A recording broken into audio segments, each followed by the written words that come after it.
Hello there! My name is Sarah Jenkins. Welcome to another Poetry Deep Dive today.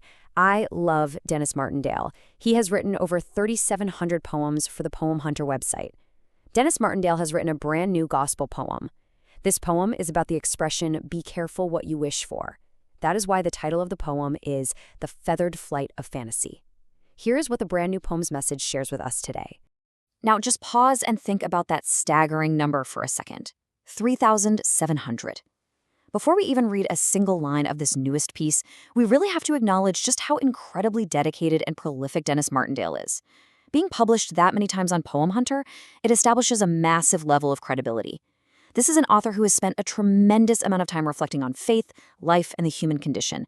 And you can feel all of that deep experience channeled right into the piece we're unpacking in today's explainer. Okay, so let's dive into that old, familiar saying, be careful what you wish for. We've all heard it a million times, right? Well, it is the absolute thematic anchor of Martindale's new poem.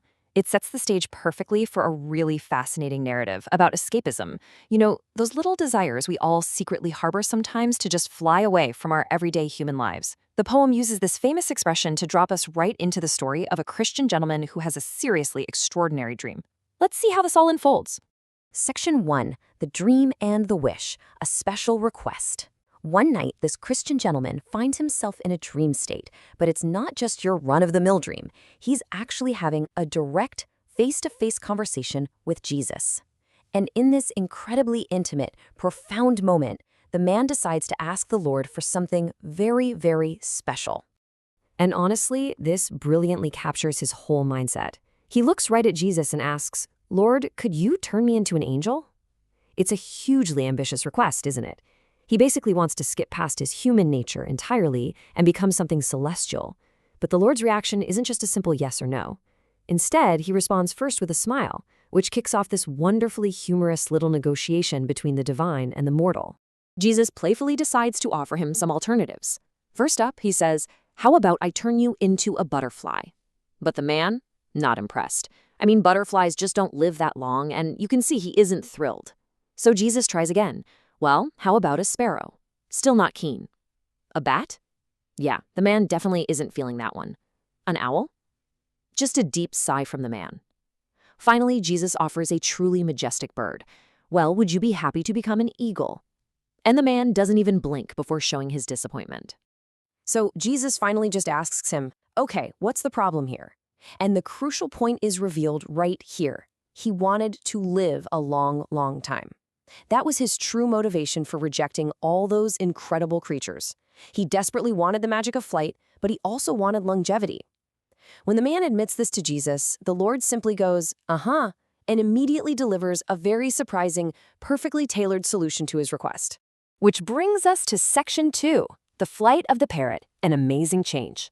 In a totally magical twist in the narrative, the Lord suddenly transforms the man into a parrot. The man-turned-parrot is absolutely amazed by the sudden change.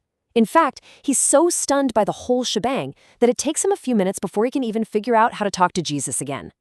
When he finally does find his voice, the parrot's sheer joy just bubbles over. He shouts, "Thank you, Lord," and immediately takes to the air, flying high into the sky to survey the land below. The poem beautifully describes this as a glorious answer to a pilgrim's prayer. The parrot thinks to himself with pure exhilaration, "I can fly!"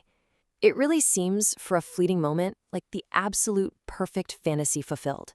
After enjoying his time up in the clouds for a while, the parrot flies back down and lands right next to Jesus. We get this incredibly peaceful moment where the Lord gently picks him up and gives him some food and water. Jesus then asks him a really simple question. "Are you happy now?"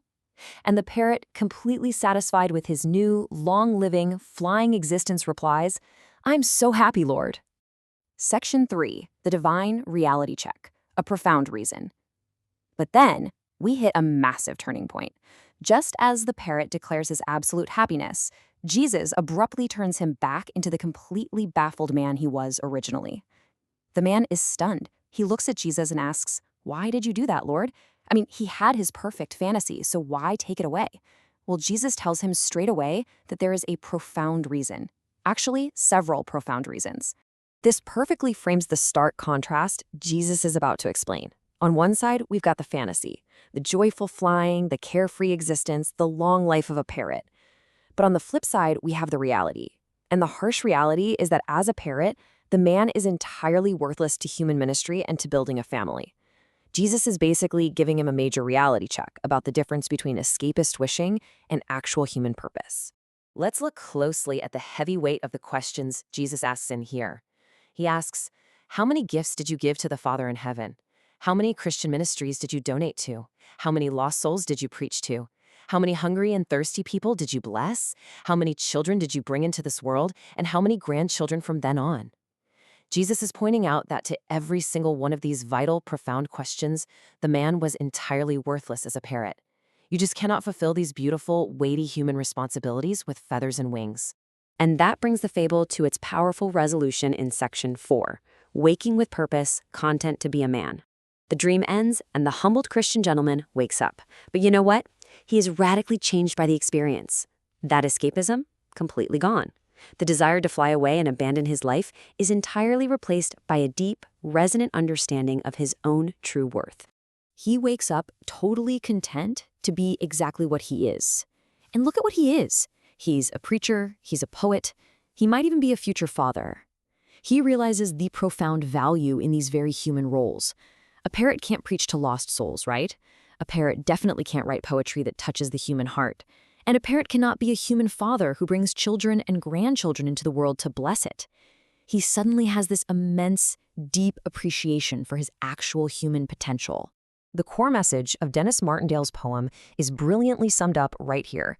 He was more blessed than he ever realized. For this humble gentleman, it was indeed a very good day to be alive. The poem teaches us that our everyday human existence, with all its messy duties, struggles, and responsibilities, isn't something to escape from. It is a tremendous, often completely overlooked blessing that actually empowers us to do incredible good in the world. So I want to leave you with this provocative thought to really ponder. If your fantasies came true today, if you could literally just fly away from all your responsibilities like that parrot, what human blessings would the world lose tomorrow? What unique good are you meant to do right now exactly as you are? It's something to think about. Thank you so much for joining me for this explainer of Denis Martindale's wonderful poem. Until next time, stay curious and embrace the real blessings you bring to the world.